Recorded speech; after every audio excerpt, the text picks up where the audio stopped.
everybody. Welcome to Lakewood Health System's Healthy Conversations video podcast. My name is Matt Jensen, Director of Marketing here at Lakewood Health System. I am joined today by three special guests. Emily McGovern, who joined me last time, oncologist at Lakewood Health System. Dr. Wade Swenson, another oncologist at Lakewood Health System. And President and CEO at Lakewood, Lisa Bjerga. Welcome, everybody. Thank you. How are you doing today? Good. All right, fantastic. So we wanted to bring this group together because there's some unique history here. And I think also as we inch ever closer to the opening of the Cancer Center, there's a lot of important ground that we can cover together with these particular individuals. So today we're going to be talking a little bit about what sort of brought this team together, the history behind that. We're going to talk a little bit about the fact that the Cancer Center and the fact that we are producing this unbelievable facility in a rural community and what that means for this area is extremely unique. So we want to talk a little bit about that. And then also just why this is such a big deal for this community and for the region. So with that, we're going to get started. And I want to start with you, Wade, if that's all right. We'll get rolling. Great. So talk a little bit about, you joined us back in September of 2022. That's right. What brought you to Lakewood? What was the appeal? Sort of what got you here? So I had been practicing in Burgess Falls for 17 years prior to my arrival at Lakewood. And it was really just, it seemed like a good time to make this move. I had heard a little bit about Lakewood mostly from the Minnesota Hospital Association and some of the work that I had done there. I was really attracted to Lakewood because of its mission-driven values. And it just seemed like there was such a good organization. As I learned more and more about it, I became more intrigued. It seemed like there was an opportunity to build something there. Lakewood seemed like a very receptive, innovative place, and I haven't been disappointed. It's been really a great fit. One of the things that really attracted me to Lakewood was their work in food insecurity, and I feel like it's things happen here that are very much patient-driven and patient-centric, and it just seems like a really good place, and it has been. So the culture is a great fit. And the kale. And the kale, yeah. Yes. We had kale, inside grown kale, correct? Yeah, in a boxcar. That's what it was, yeah. Oh. It was the kale. That's why I'm here. I heard you just maybe became vegan today, too. Yeah, I've been trying to have... Speaking of kale. Yeah. I'm not a huge kale fan, actually, but I do try to make vegan a big part of my diet. If not, I have some cheat days now and then, but, I don't blame you. Yeah. It's hard to give up T-bone steaks and things like that. So. All right, so maybe talk a little bit about what... It's up to this point then, since joining us in 2022, what has maybe been different about this setting that you've worked in that compared to other places that you've been?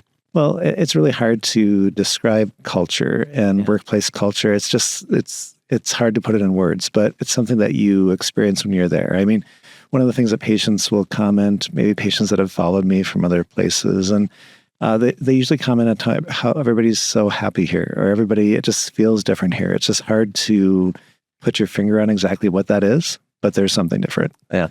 And so it's, I think it's just the culture, this difficult thing to define, but also I really like the culture of education, the culture of teaching.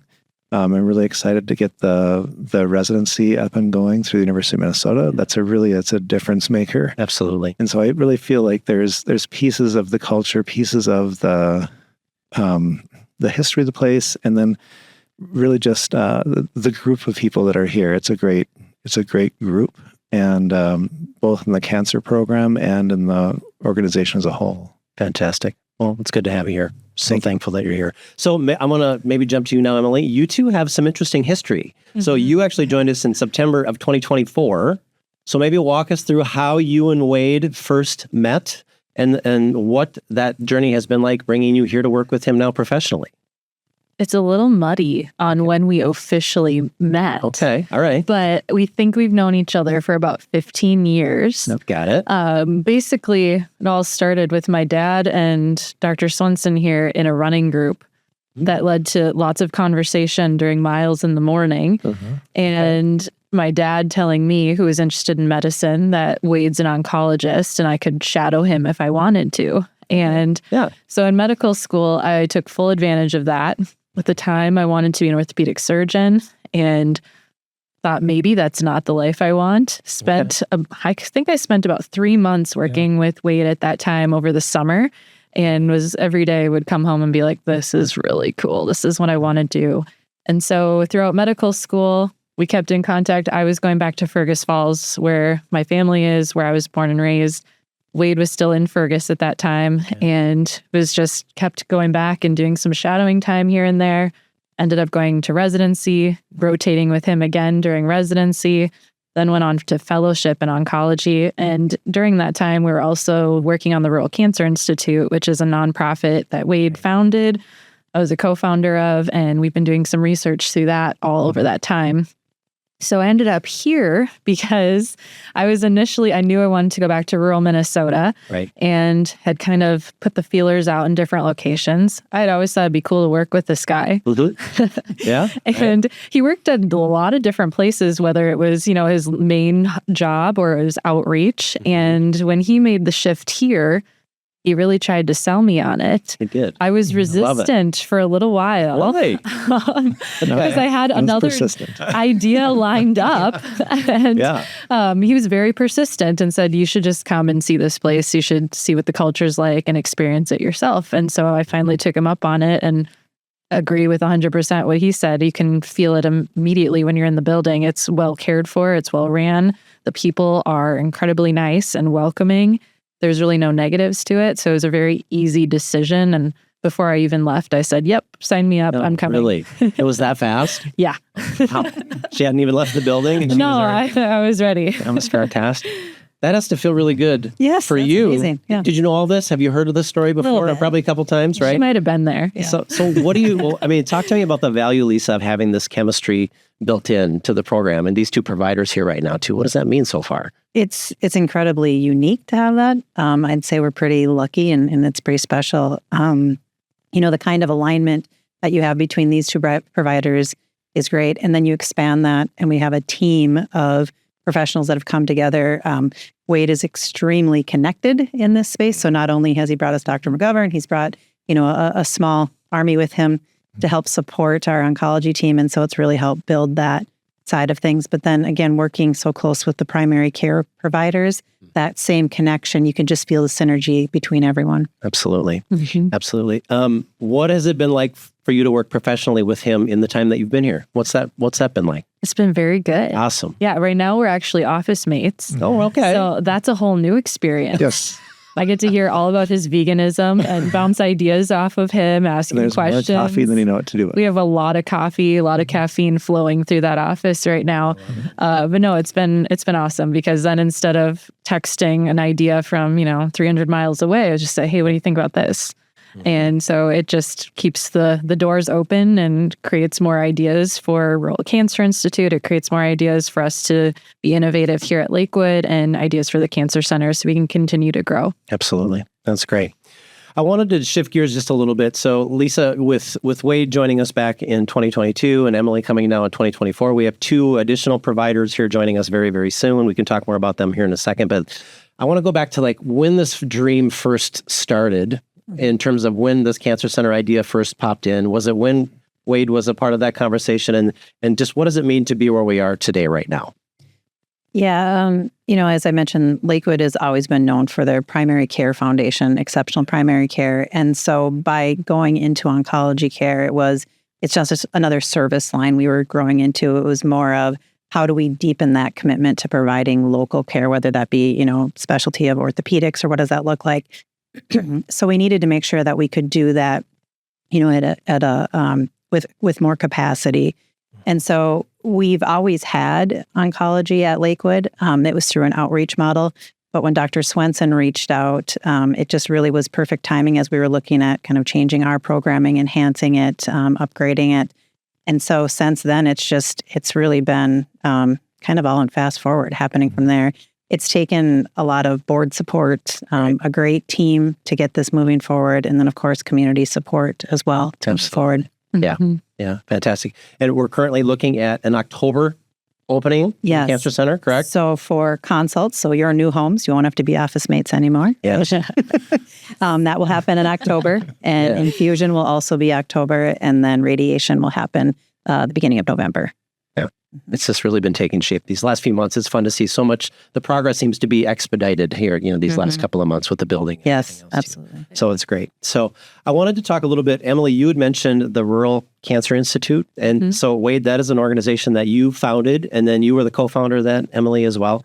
One of the things that, if you follow either one of these two on LinkedIn, the amount of outreach and travel and advocacy that you do in terms of rural cancer and trying to really shine a light on the need for rural cancer that's out there right now is amazing. So talk a little bit about that institute, and then maybe talk a little bit as it relates back to Lakewood. Like I see this cancer center as sort of a shining example of how rural oncology could be done, right? And I think you guys have shared that a little bit too. So maybe talk a little bit about that, if you could, and some of the work that you're doing there. Sure. So this is something we started in 2022 also. So it was in May of that year, so just before I arrived. And it was really an opportunity to, there's not a space for this. I was at the National Rural Health Association. Emily presented remotely, and we were describing a literature review that we did. And the interesting thing to me is that people would come up after the conference. Maybe they'd been working in rural cancer research their whole life. They'd never met a rural oncologist. And so it was an opportunity to bring people together and create a community. And so I feel like that's been our main focus, has been to create this community of providers. It's rare to have a rural cancer conference rural cancer center like we have. Very rare. And so most of across the country, if you're delivering care in a rural space, it's through an outreach model. So I feel like what we're doing is very unique. And so I think one of the things we learned too, so one of our co-founders, his name's Zach, he's a medical student, now resident at Wake Forest. He was planning to be a rural family practice doc in Kansas.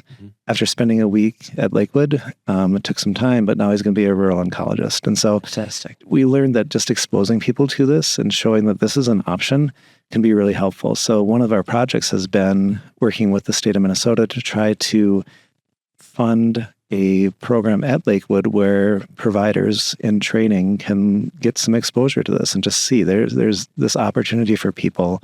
Right. Just if you expose them to it, then it really opens up some doors and some ideas. So that's been one of the things. We've had a few different projects like that. Another project, Rural Cancer Awareness Day. Yeah.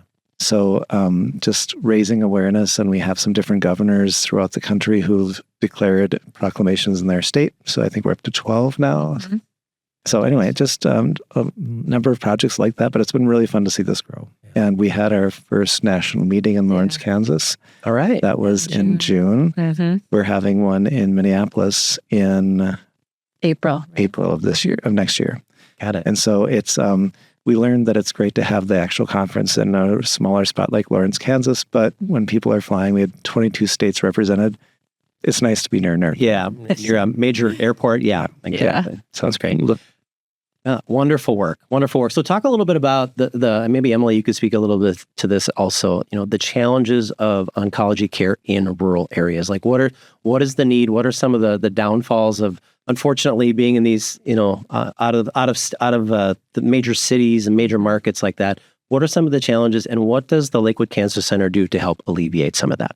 Yeah, great question. I think, I learned early on just from working with Wade and his outreach model, my fellowship program, which was in La Crosse, Wisconsin, kind of another hub for a large rural community. And then coming here, there are definitely unique challenges to being a rural cancer provider or just being a rural cancer team. We don't see necessarily the breadth of things that you see at a large academic center or at a university, places like Mayo Clinic. And so when there's rare things that come up, we have to really try and coach the team through it rather than it being something that's shown every day. Another big challenge that we face is just, we're always working with other teams. So we have our team, but we're really a team within a big cancer team for a lot of things, whether that be us sending people to Mayo for surgery or a second opinion, or sending to Centricare for another opinion. Those are things where we're communicating with a lot of different providers and a lot of different healthcare systems. And so that's one of the best parts about Lakewood, and the best parts about us building this cancer center is there's going to be a lot less of that sending out.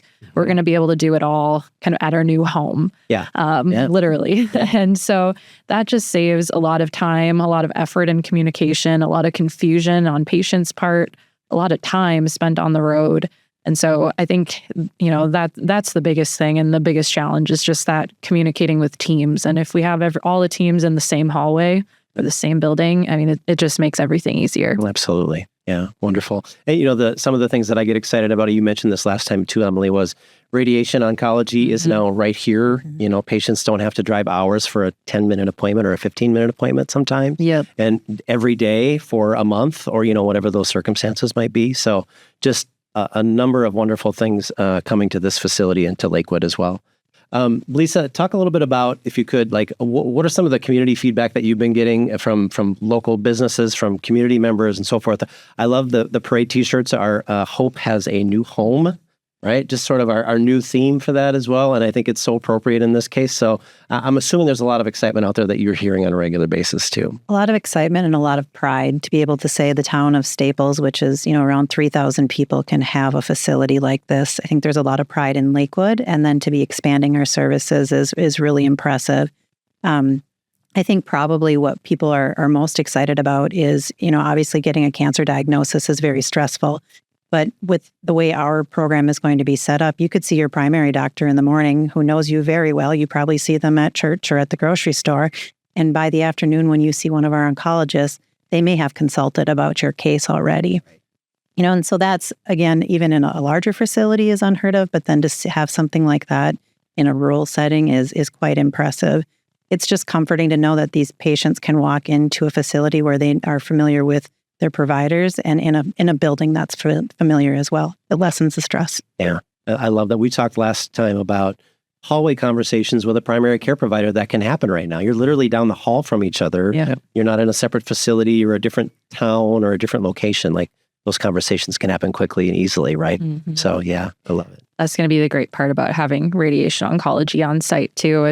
I can't count in a day how many times I wish I could just run something by a radiation oncologist. And that's a huge barrier for us when we're trying to communicate. It's always someone that we don't really know. We can't go to their office. So having that will be awesome. Yeah, fantastic. I'll open this up to the three of you. Anything that stands out about the design or the direction of the care center that really jumps out at you or gets you excited right now? Wade, to maybe start with you. Anything particular? I think the layout's really nice. So when I just touring the place for the first time a few weeks ago, I guess the size of it struck me. It seemed like there was a larger space than I thought from the outside. But the layout for the patients who are getting multiple hour infusion, it's a beautiful view, and it's a nice setting. I do like that we're all going to be in the same space. Obviously, that's really important, like Emily was saying. And I think that our proximity to each other is important, and then our proximity to primary care just being right there is a big piece too. Big part of it. Emily, anything that particularly gets you excited about it as we move forward? Yeah, I also love the infusion space. Our one infusion center we have now, we still have nice windows with that beautiful view, but this is just on a different level for getting to feel like you're outside. Yeah. I'm also really excited about, we're going to have a little DME station. So things like, for after mastectomy, we'll have breast prostheses, we'll have wigs available, we'll have compression stockings, all of that stuff. I think that's just this added layer of quality of care for patients when they're going through a cancer diagnosis. And so to have that right there where they don't need to travel to get that stuff is just going to be really nice. Yeah, absolutely. Lisa, anything that stands out to you? I'm going to go with the view from the infusion as well. We just had someone from Minnesota Hospital Association stop by this morning for a tour and brought him through there, and he was absolutely impressed at, basically that's set up for patients. Our provider offices are on the other side. You don't get that nice view, but and really that was a lot of the design. We had looked at different locations for the cancer center, and we're really prioritizing what does that look like for the patients as they're sitting in those rooms. And again, we have that now. But I think these expanded rooms are even upgrade of that. Yeah. It's hard to beat that view, right? Yeah. Staring over that beautiful wildlife area and the birds and And they spend a lot of time in those rooms. Occasionally a black bear in the past. Yeah. We'll keep you safe, I promise, right? We want to make A couple of cranes. Yeah, a couple of cranes. The sandhill cranes, exactly. Mm-hmm. Yeah, it's absolutely gorgeous out there. So, so I wanted to just kind of maybe wrap it up a little bit and just talk a little bit about one or two words. Like, what are you most excited about this October when this place opens? Like, what does this mean for patients here locally? Can you kind of put that into words for us and kind of summarize that if you could? So I think it's an opportunity for the community to embrace its own, to be a place, like you said, a new home for hope. Yeah. I do think for patients, it's comfortable. It's something they're familiar with, and it's a very nice addition to the region, and I'm proud to be a part of it. Fantastic. Emily?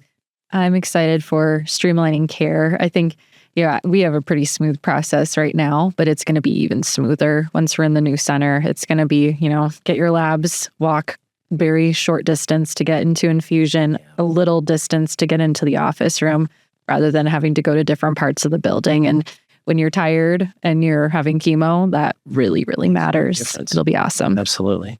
Anything in particular you're most excited about, Lisa? I would say kind of going on the culture or the overall just feel, what that building's going to feel like, not the walls, not the, new shiny equipment, but being in that space and feeling the care, the compassionate care that's coming from that team. I think that's just going to be exciting to watch patients go through that journey. Absolutely. And we've got some really fun things coming up, not fun, but community involvement type things regarding Cancer Awareness Month in October for Breast Cancer Awareness Month. We're going to have some great pink shirts in and around the community. You're going to see a bunch of that with the tagline, Hope Has a New Home. So we're excited to bring that to the community and also to our staff as well, too. So just look for a lot of fun new things as we get closer and closer to that launch date. So with that, I'm going to wrap up the conversation. Thank you guys all for joining me. It's been a blast chatting with you. So Thank you. Until next time, thank you for listening. I appreciate it.